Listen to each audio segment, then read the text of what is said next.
আসসালামু আলাইকুম ভিউয়ার্স, আপনারা আমার হাতে যে মোবাইলটি দেখতে পাচ্ছেন এটি স্যামসাং গ্যালাক্সি S24 আলট্রা, একদম ব্র্যান্ড নিউ। মোবাইলটি আমি কিনেছি ডেজেল থেকে। এটা তার ইনটেক বক্স, ডেজেল থেকে কিনেছিলাম। যে মোবাইলটি আমার কাছ থেকে ডেজেল নিয়েছে 1,04,000 টাকা। পাশাপাশি মোবাইলের পাশাপাশি তারা আমাকে দিয়েছে এই যে অ্যাডাপ্টার, ওনারা বলছে 25 ওয়াটের স্যামসাংয়ের অরিজিনাল অ্যাডাপ্টার, এটার প্যাকেট। পাশাপাশি আমি ডেজেল থেকে মোবাইল নেওয়ার সময় আমাকে যে টেম্পার গ্লাসটা দিয়েছে এটা গ্রিন লায়নের। এনারা বলছে ডেজেল থেকে বলছে যে এই টেম্পার গ্লাস ব্যবহার করলে মোবাইলে গ্রিন লাইন পড়ার কোনো সম্ভাবনা নাই। আর 1,04,000 টাকা মোবাইলের দাম, কিন্তু আমি আরও 7,500 টাকা মতো বেশি দিয়ে ওনাদের কাছ থেকে, আনঅফিসিয়াল মোবাইল হওয়া সত্ত্বে ওনাদের কাছ থেকে আমি একটা আফটার সেল যে একটা ডেজেল কেয়ার থেকে একটা সার্ভিস নিয়েছি, যেন মোবাইলে সফটওয়্যার রিলেটেড কোনো সমস্যা হলে, ফিজিক্যাল কোনো ইফেক্ট না থাকলে বা ফিজিক্যাল কোনো সমস্যা না হলে, সফটওয়্যার রিলেটেড কোনো সমস্যা হলে ওনারা ওটা নতুন একটা মোবাইল, সম্পূর্ণ আমাকে নতুন একটা মোবাইল রিপ্লেস করে দিবে, সেই গ্যারান্টি ওনারা দিছে আমাকে। যার কারণে এই মোবাইলটা আমি নিয়েছি। আমার র্যাম রোম হচ্ছে 12/256 এবং এই মোবাইলটি হচ্ছে মেড ইন ভিয়েতনাম। যার কারণে আমি ডেজেল থেকে নিয়েছি, মেড ইন ভিয়েতনাম। মোবাইলটি আমি ঈদের জাস্ট 4 থেকে 5 দিন আগে ডেজেল থেকে নিয়েছি। এটা বসুন্ধরা শপিং কমপ্লেক্সের ওদের 2 নম্বর যে স্টোর আছে ওখান থেকে আমি নিয়েছি। কিন্তু এখন মোবাইলটি ব্যবহার করে বা মোবাইলটি হাতে নিয়ে আমার কোনো সমস্যা নাই, বা আমি মোবাইলটি ব্যবহার করে নর্মালি যেমনটা ফিল আসার কথা তেমনটাই আসছে। মোবাইল নিয়ে আমার কোনো সমস্যা নাই। একটা বিষয় আমার কাছে খারাপ লাগছে, সেটা হচ্ছে যে এই যে টেম্পার গ্লাসটা আমাকে ওনারা দিয়েছে, এটার দাম নিচ্ছে 2,000 টাকা। কিন্তু টেম্পার যে গ্লাসটা দিছে, দেখেন আমি জাস্ট মোবাইলে আমার 2টা মোবাইল আমি পকেটে রাখি। আপনারা দেখতে পাচ্ছেন কিনা ভিউয়ার্স, যে টেম্পার গ্লাসটা দিছে এই বরাবর এভাবে ফেটে গেছে। আমি জাস্ট আমার পকেটে 2টা মোবাইল পাশাপাশি একসাথে রাখছি আর কি, আমার প্যান্টের পকেটে। এই কারণে ফেটে গেছে কিনা আমি জানি না। জাস্ট পাশাপাশি 2টা মোবাইল একসাথে একই প্যান্টের পকেটে রাখছি, কিন্তু মোবাইলটা আমার হাত থেকে পড়িও নয়, কোনো কিছু হয় নাই। জাস্ট 2,000 টাকা দিয়ে একটা টেম্পার গ্লাস নিছি, সেটা ফেটে গেছে।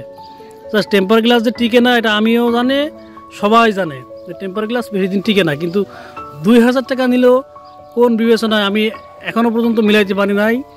তাছাড়া আমি এই একই টেম্পার গ্লাস আজকে বাইরে একটা শপ থেকে তাদের কাছ থেকে দাম জিজ্ঞাসা করছি, তারা বলছে ভাইয়া 400 বা 500 টাকার ভিতরে আমরা এটা নর্মালি সেল করে থাকি।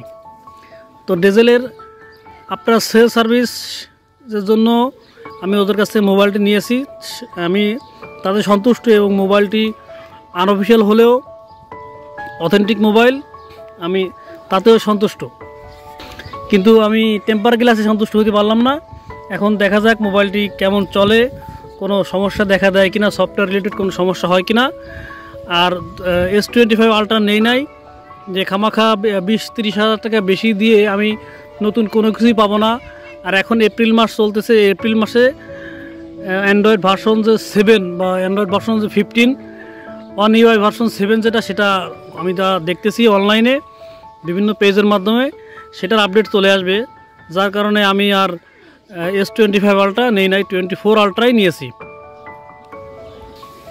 তো ভিউয়ার্স, মোবাইল নিয়ে নতুনভাবে বলার বাকি আছে। দেখেন মোবাইলটি একটা হ্যান্ড গ্রিপটা দারুণ, বেশ বড় সাইজের মোবাইল, বেশ বড়, ধরে একটা আলাদা ফিল আছে, বড় মোবাইল, এবং হাতে ধরলেই একটা গর্জিয়াস ভাব আছে যে না একটা বড় লোকই মোবাইল বা একটা মানে একটা ব্যাপার আছে, সেরকম একটা ভাব আছে এই মোবাইলে।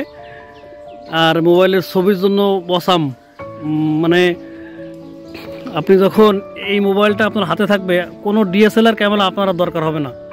কারণ নর্মালি জুম করে ছবি তুললে এই মোবাইলে ছবি বেশি ভালো আসে।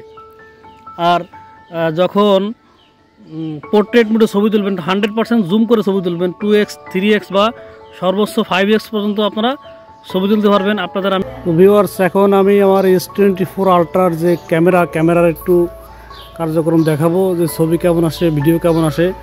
সর্বপ্রথম আমি যে পোর্ট্রেট মোড আছে 200 মেগাপিক্সেলের যে পোর্ট্রেট মোড, এই মোড দিয়ে ছবি কেমন আসে সেটা আমি আপনাদের একটু কয়েকটা ছবি তুলে দেখাই। দেখেন দূরে ওইখানে যে কলার মোছা আছে, এর কয়েকটা ছবি তুলে দেখাই। যেমন অনেক্সে একটা ছবি তুলি পোর্ট্রেট মোডে, দেখি কেমন আসে।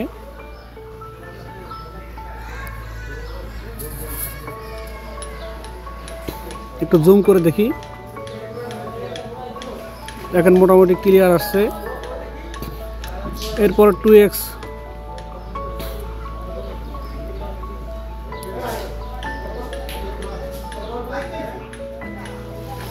দেখেন 2x আরো ক্লিয়ার আসছে।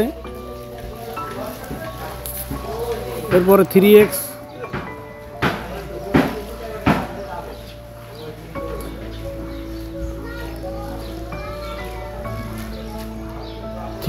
আরো ক্লিয়ার আসছে ছবি এবং ভালো ডিটেলস আসছে। এরপরে দেখেন ভিউয়ার্স 5x, পোর্ট্রেট মোডে ছবি তুলতে গেলে জুম করে ছবি তুললে বা যত আপনি 2x 3x বা 5x যত যাবেন তত ছবি ভালো আসবে এবং তত ডিটেলস ভালো আসবে এবং ব্যাকগ্রাউন্ডটা ভালোভাবে ব্লার হবে। দেখেন 5x এ সুন্দর ছবি আসবে যা বুঝতেছি। দেখেন 5x এর ছবি কত সুন্দর আসছে, একদম বেশ ভালো ব্লার আসছে এবং ভালো ডিটেলস আসছে।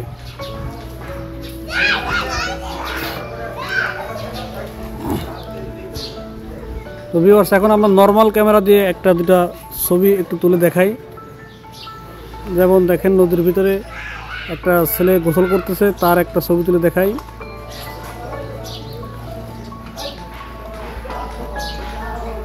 জুম করে দেখি কেমন হয়।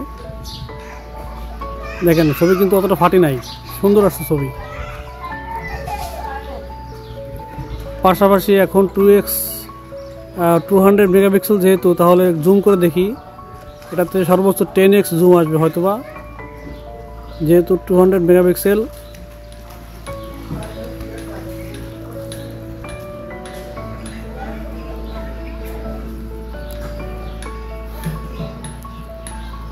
ছবি ক্লিয়ার।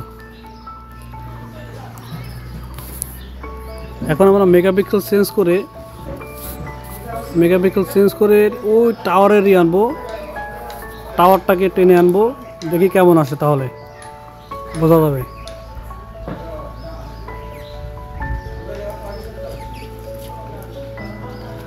আমাদের বেশি জুম করা লাগবে না, আমরা সর্বোচ্চ 30x জুম করলাম।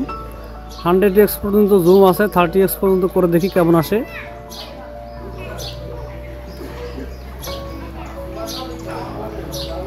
দেখেন কত ক্লিয়ার আসছে। প্রসেসিং হতে একটু সময় নেয়, সময় নেওয়ার পরে দেখেন কত ক্লিয়ার আসছে, একদম ভালো ডিটেলস আসছে এবং ক্লিয়ার আসছে। এখন আমরা ভিডিও করে দেখবো যে ভিডিও কেমন আসে। ওই টাওয়ারের ওইটাই আমরা একটু ভিডিও করে আনি, দেখা যাক কেমন আসে। 3x এ যাই, ক্লিয়ার আছে। 5x, তারপরে যাব আমরা, দেখেন 10x এর উপরে চলে গেছে, 20x পর্যন্ত। ভিডিওতে সর্বোচ্চ জুম হয় 20x পর্যন্ত এবং যথেষ্ট ক্লিয়ার।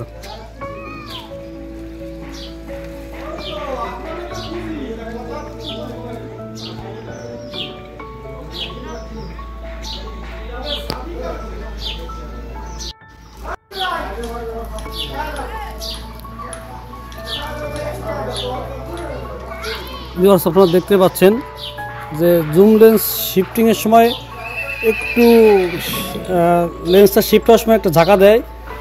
এটা হচ্ছে স্যামসাং আলট্রা সিরিজের, স্যামসাংয়েরই একটা ছোট্ট একটা সমস্যা, যে লেন্স শিফটিংয়ের সময় হালকা একটা ধাক্কা দেয়। এছাড়া সব কিছুই ঠিকঠাক আছে, যথেষ্ট ছবিও যথেষ্ট ক্লিয়ার এবং ভিডিও যথেষ্ট ক্লিয়ার এবং স্মুথ।